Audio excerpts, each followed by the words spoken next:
Vargu 3 na mëson se besimi dhe rrëfimi i Jezusit si Zot janë vepër e frymës së shenjtë.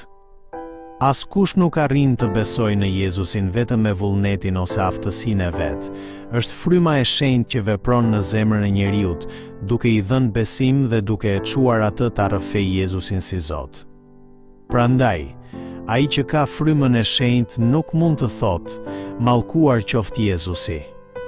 Fryma e shenjtë gjithmonë e lartëson dhe dëshmon Jezu Krishtin. Po ashtu, njeriu i udhëhequr nga fryma nuk mallkon të tjerët. Njeriu është krijuar sipas shëmbulltyrës së Perëndis, prandaj të mallkosh dikën është, në një farë kuptimi, të fyesh krijuesin e tij.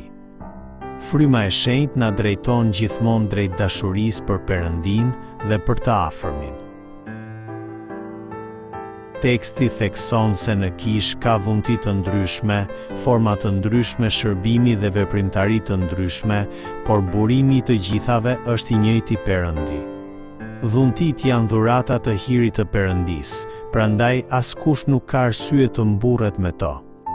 Shërbimi është një përgjegjësi që Perëndia na beson dhe nuk duhet të përdoret për të ngritur veten, por për të ndërtuar kishën dhe për t'i shërbyer Perëndis.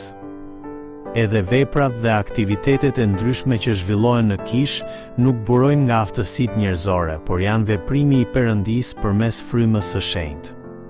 Për këtë arsye, çdo besimtar duhet i përdorë dhuntit që ka marrë jo për përfitimin e vet, por për të mirën e gjithë bashkësisë.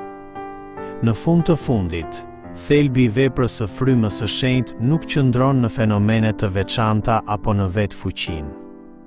Veprimi i vërtet i frymës së shenjtë ka për qëllim të zbulojë zotërimin dhe lavdinë e Krishtit, dhe frytet e tij janë shenjtëria dhe dashuria. Kjo ndodh sepse fryma e shenjtë gjithmonë e lartëson Krishtin, e ndërton kishën dhe i udhëheq shenjtorët drejt një jete më të shenjtë.